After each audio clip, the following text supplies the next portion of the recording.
Welcome to Green is Good, raising awareness of each individual's impact on the environment and helping to create a more beautiful and sustainable world.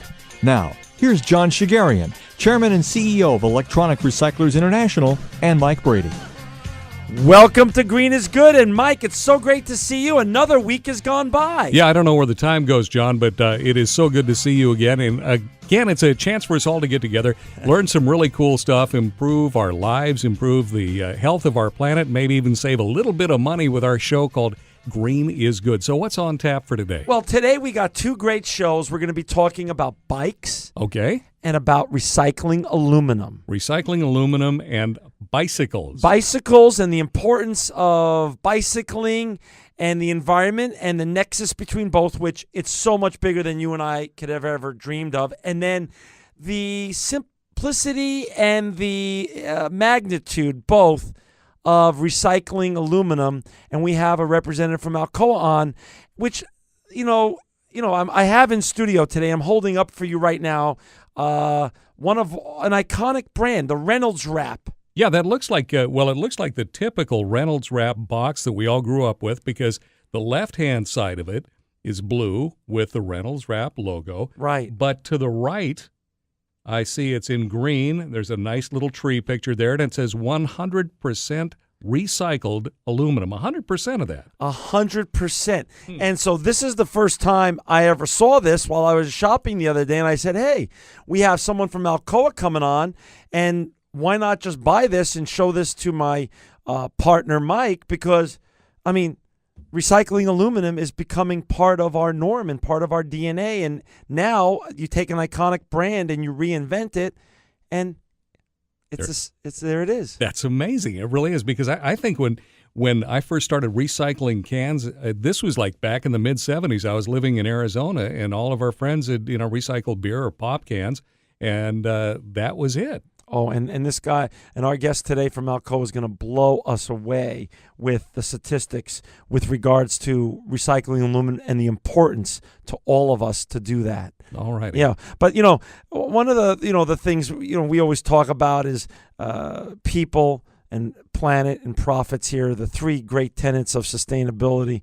And so I was reading Seth Godin this morning, in preparation for our show, and he said he saw a fantastic sign in a lobby that was a typo. It said staff in the lobby. Instead of wandering around, it alluded to them wandering around. I like that. So to me, when I come in the studio and we get to share this hour every week together, Mike, I feel that sometimes we have these amazing guests on from all sorts of brands, both little and small, and entrepreneurs from the United States and around the world.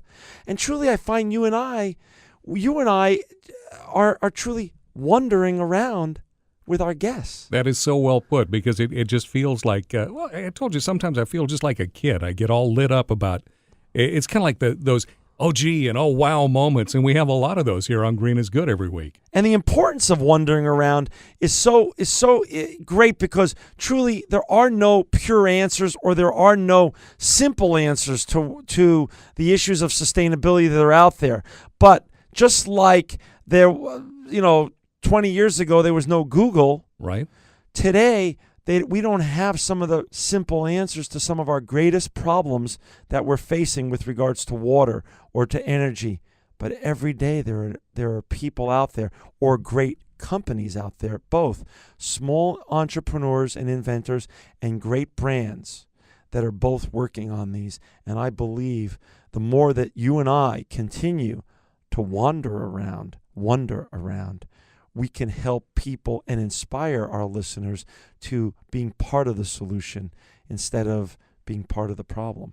Well, I think you're exactly right on, and I can't wait to get started. We're going to be talking about bicycles.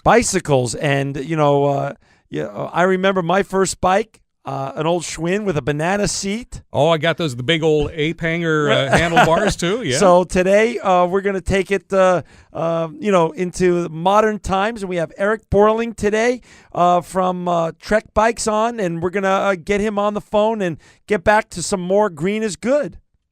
If a little green is good, more is even better. Now, back to Green is Good with John Shigarian and Mike Brady.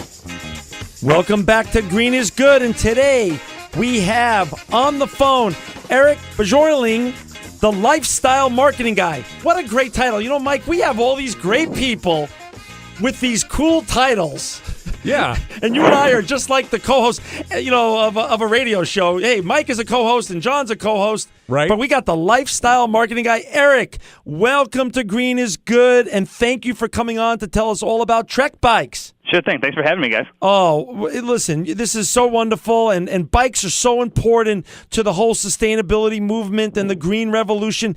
Tell us a little bit. Tell us a little bit first about Trek Bikes and what your mission is and how you got started. Give us a little bit of teaser on that first. Yeah, sure thing. You know, Trek's mission for years and years, to give you a little history, we've been making bikes in Waterloo, Wisconsin, this beautiful little country town.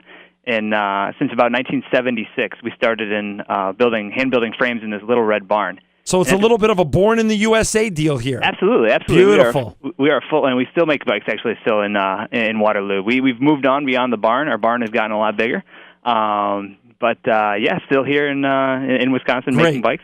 And for years and years and years, Trek was really all about making the world's greatest bikes. And now we've actually sort of moved beyond, taken it a step further. And right now, our mission is really to sort of change the world through bicycling. We've made a full commitment, top to bottom in our company, on really getting more people on bikes and really using the bike as a tool to improve the world around us. Well, perfect. And so that's why you're on Green is Good today, because we want you to share with our listeners, how are you now going to go promote that second part of your mission? Obviously, in the last 30 years, your brand has done wonderfully making the best bike in the world. How are you going to go now help save the world? How are you going to be a simple solution to some of the most complex problems out there? Sure thing. We really look at it as our company really has three opportunities, really. We go through product, process, and people. And when we do product, we started re-looking at our product a few years ago and saying, if we're going to make products that really make sense and can really make a difference, they really need to sort of fit people's lifestyle. So we adopted this whole lifestyle-based design theory around our pavement bikes. And it was really just all about finding out, really getting with the consumer and finding out what we can do through our design and our manufacturing to create a simple solution, create a solution for people's needs, allow them to carry more things by bike, allow them to take more trips by bike, and really just sort of move beyond, a competitive level of cycling. I think so many people look at cycling and they look at it as something that's unattainable or they just don't have the fitness level. And what we're really here to say is, that's really not what cycling is all about. Cycling is really about changing the world. And changing yourself. Okay, so wait a second, changing the world. So you bring up a great, a global view with that. And before we get into some of the details, tell us a little bit about I was on your website last night. Great website, by the way. And for our listeners out there, trekbikes.com, TREK, bikes, BIKES.com. Great website, and my hat's off to you. But now explain to our listeners a little bit the comparison in terms of bicycles sell-through in the United States versus, let's just take two countries, Germany and the Netherlands, and what that means to us here in this country and what some of the ramifications can mean based on the sell-through of bikes in comparing these three countries. Absolutely. We use those. You mentioned those other countries, Germany, the Netherlands, a lot of the interior European continent. We really hold those countries up as great examples of what the U.S. could be. The U.S. has sort of gone through a lot of different. Cycling has just kind of experienced trends in the U.S. like any other clothing trend. Sure. In the 90s, mountain biking was everything. Everybody was buying mountain bikes and talking about mountain bikes. The late 90s, early 2000s, Lance comes on the scene. Everyone's buying and talking about road bikes and how great road cycling is. And now we've really moved on to, what's the next big thing in cycling? And the next big thing in cycling is really just utilitarian cycling, using that bike as a tool. The Europeans have been doing it for years. They design their cities around the bicycle, and they design their movement around the bicycle. Okay, so let's talk about that. Germany, which has 125-year cycling history, and Netherlands, which I know is your European headquarters. So bikes per 1,000 in the United States, approximately per 1,000, 385 in the U.S., right? Yep. Germany, 588. Netherlands, Mike, you got to hear this one, Mike.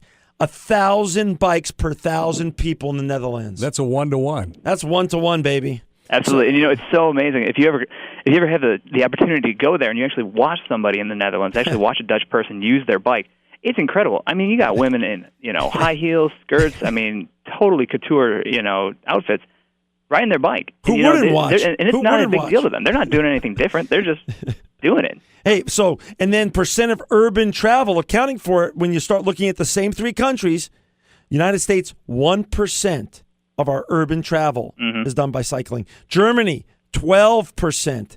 Netherlands, 28%. And then I love the last statistic about what percentage of the population is obese. United States, 30.6%. Germany, 12.9%. And Netherlands, 10%. So, talk about a global view and a simple solution to complex issues and problems. Absolutely. Wow. And it's sitting in most people's garage already. Amen. So tell us a little bit. So what are you doing as Trek Bicycle now? How are you now bringing this wave from what's already part of the DNA of the Netherlands and of Germany and trying to make it part of our DNA for the betterment of on many levels in the United States? Sure thing. Well, one of the great things about those countries is they provide great places for you to ride. They are great places for you to ride. Good point. They've got the infrastructure, they've got the parking, they've got their cities are just designed around the bicycle, and that's really one big thing we're doing as a corporation, really at the corporate executive level, is we're really partnering with a lot of organizations that are dedicated to creating that in the U.S. It's things like bicycle-friendly communities that legislate for more bicycle infrastructure and lobbies for more infrastructure and more spending on bicycles in our transportation bills. It's Safe Routes to School. Safe Routes to School is a great program that really looks – one of the biggest reasons that people sort of abandon the bicycle is because they hit 16 and, the car is everything to them. And, there's a ton of places that don't even allow the kids to ride their bikes to school anymore. Right. And the more that we've taken bicycles out of the hands of children, the greater the obesity rate has gotten among children. Sure. And so really, it's really partnering with those people that are already in place and doing the work and making sure that they have the resources that we can offer as a corporation to continue that work and to make big impact. Right. Well, one of the things that we're finding, too, here in Fresno now, Eric, I am just one of those people. I'm considerably older than 16, have been for a couple of decades. Sure. But I still have as much fun riding my bike today as I did when I was a kid. It's, I know that there is a certain high-end car that is called the luxury and the ultimate freedom machine. But to me, my first freedom machine was my bicycle, and I still get that same feeling when I'm riding. And a very cool thing that's happening here in the Central Valley, a lot of cities here in Fresno and around the valley are putting in more and more bicycle lanes, and motorists are actually starting to pay attention now and realize, oh, no, that's not an early place to make a right-hand turn. That is a bike lane. You're seeing more people take advantage of that. Great point. Absolutely. It's really sort of, we're going to have to form a partnership, really. It's going to have to be a two-way street. Totally forgive that pun, but right. With motorists and with cyclists, and it's happening. There is kind of a reawakening of the importance of the bicycle, and I think at the bottom line is that a bicycle is just way more fun to ride than driving your car. Yeah, that's a great point. So how do you then get you are the lifestyle marketing guy. So when you look at the United States and how obese we've gotten and the problems that we're facing and the need to move around still, of course, how do you get us from 385 sell-through on 1,000 up to that 1,000 level? Or, what's the bridge? Help us walk our listeners through the bridge and inspire them to become part now of the solution. Sure thing. It's funny because you can look at the U.S. and you can look at it through a tilted lens and say, oh my gosh, how just bad things have gotten. Right. We really look at the U.S. through a lens of, oh my God, what an unbelievable opportunity to change our fellow countrymen for the better. And cycling is, like you said it before, it's a simple solution, and it's already sitting in so many people's garages. The first thing I think that we're working on this as hard as we can right now is really give people a sense of safety. So many people look at cycling as just, that's dangerous. There's not any bike lanes in my city. you can do something about that. The first thing to do is really just, pay attention to where spending on transportation is going on in your city and in your communities, and lobby and ask for bicycle lanes. So many bicycle projects sort of get swept under the rug because no one asks for them. Good point. And we have gotten a ton of response just by asking, just by standing up and saying, hey, remember bicycles, remember bicycles, remember bicycles. And, it's through our partnership with several different lobby, and legislative programs, but it's really just kind of getting out there and doing it. And, the bicycle has just held so much for the U.S., and it's such a great opportunity. So let's talk a little bit about the actual bikes themselves, and we're going to come back to some solutions. So tell us a little bit about I saw your Eco Design online last night. Talk about that and the Dream Bikes program. I want our listeners to understand all the great things you're doing with your Eco Design and your Dream Bikes program. Sure thing. Our Eco Design program is something that, you want to talk about a total labor of love for just a huge group of people in the building. We started a couple of years ago making bikes that made more sense to people and could help them live their lives on two wheels. Then what was the next step of that? We kind of looked in the mirror and said, you know what, we can do a lot better, not just by the product design, but by the product's actual birth and manufacturing. So Eco Design is actually a totally different way for us. We spent over a year in development, and half that year was really just spent learning. And so we had to kind of change the way we looked at our product and say, you know what, our products are just like living organisms. They have birth, they have life, and there's an afterlife to those. Great point. So, what can we do at each one of those stages to drive more eco-friendly features into that? So it's understanding that where these materials are coming from and how many steps it takes to extract the material that it's made of from the earth. We found that steel is like just an unbelievably more eco-consciously, manufactured product than an aluminum. So we were like, okay, great, let's change all these bikes over to steel and, automatically, remove all these steps from manufacturing. Life is all about, the fastest way that you can keep something out of a landfill is just make sure people can keep using it. So many things are sort of designed with a disposable lifespan and say, at the end of this, it's just going to end up in the garbage and so be it. It's all about selling more units. Is the steel that you're sourcing from recycled steel? Yes, and a lot of parts of it are made from recycled parts. So wonderful. And then, steel is actually one of those materials, and then that's when you get to the afterlife. Steel is one of those materials that you can actually, it's just so much easier to recycle. And steel frame is typically going to last a little bit longer than some other frames just because it's so, just strong. It's an amazing material. It's one of the first materials bikes were ever made out of. Right. Still 100 some years later, we're still using steel. So that's the Eco Design program. Eco Design, yep. And then talk about I love this name, Dream Bikes. What's Dream Bikes? Yeah. Dream Bikes is unbelievable. It's a retail location. We actually opened our first retail location last year. 2 years ago. Okay. And what Dream Bikes is a partnership with the Boys and Girls Clubs of America. And what we do is we open up a retail location in a troubled neighborhood. We looked at our backyard first and said, okay, you know what, Madison, Wisconsin is sort of where we all live and ride our bikes. And we're like, you know what, this is a great opportunity. We open a retail location that takes donated bikes. Again, talking about that afterlife. So bikes don't have to wind up in a landfill. There always is sort of a reusable and a recycled way to do things. So Dream Bikes takes donated bicycles from the community. We staff the entire location with members of the Boys and Girls Clubs, and those kids learn job skills. They learn about how to, work registers, work in retail, fix bikes. And so what they'll do is the kids will fix all the bikes for resale, and then we'll sell them at an affordable price to that community. Wow. So it's really a full-on recycled bike recycle program. Wow. We're actually opening our second location this summer in Milwaukee. We're very happy, and it's got tons of opportunity. So where was the first one?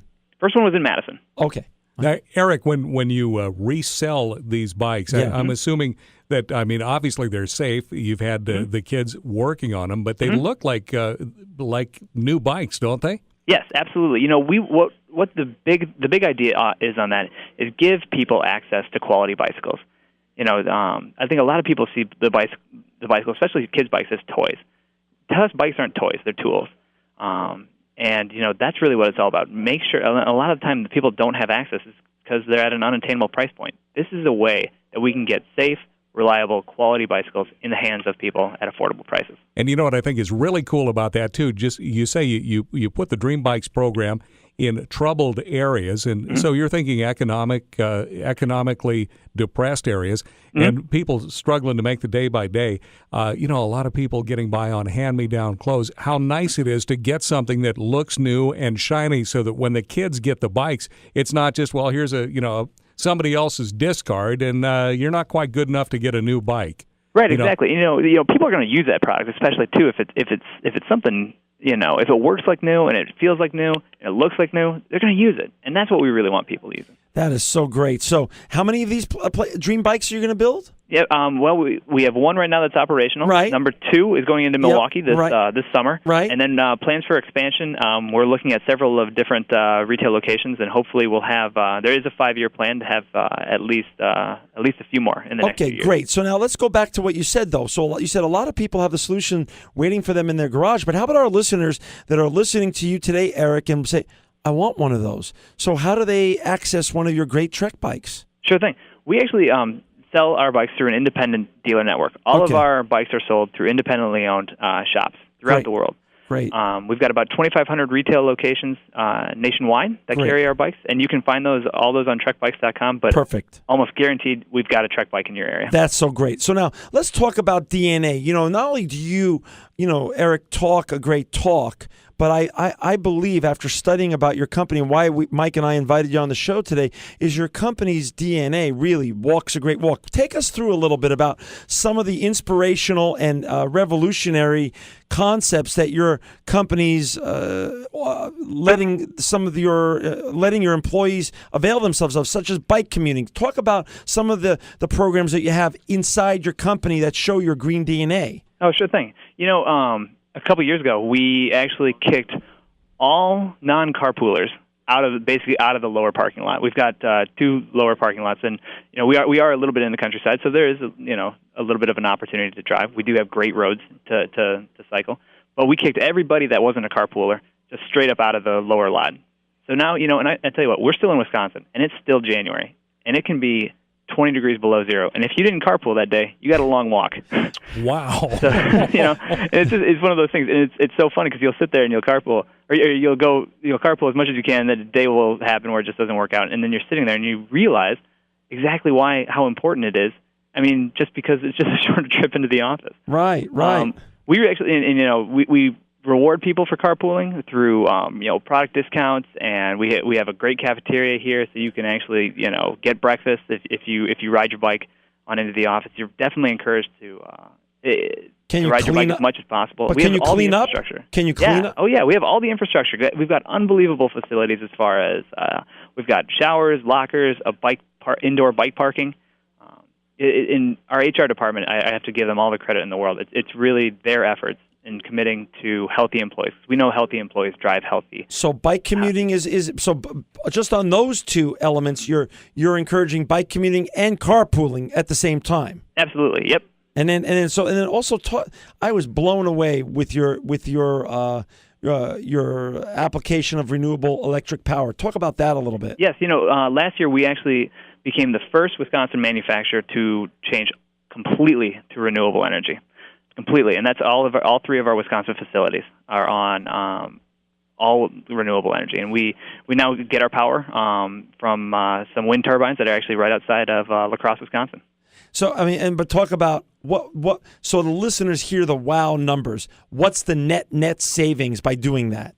Oh my God! Of coal, I think it's around 10.5 million pounds of coal. 10.5 million pounds of coal. It's something like 51. We found out that we could take 51 freight train cars of coal just right off the map. Good gosh! Just making this one.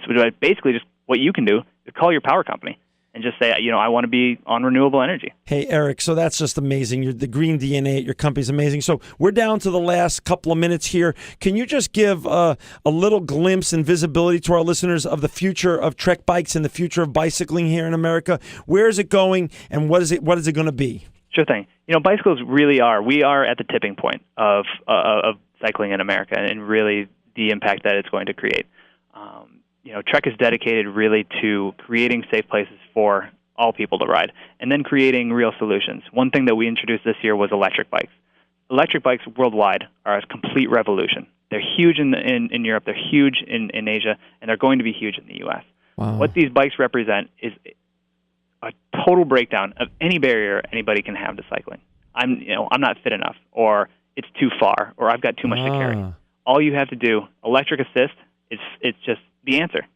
You flip on a switch, and all of a sudden your power output is multiplied. That's great. It's an amazing product that's going to change the world, and it's going to change how people move.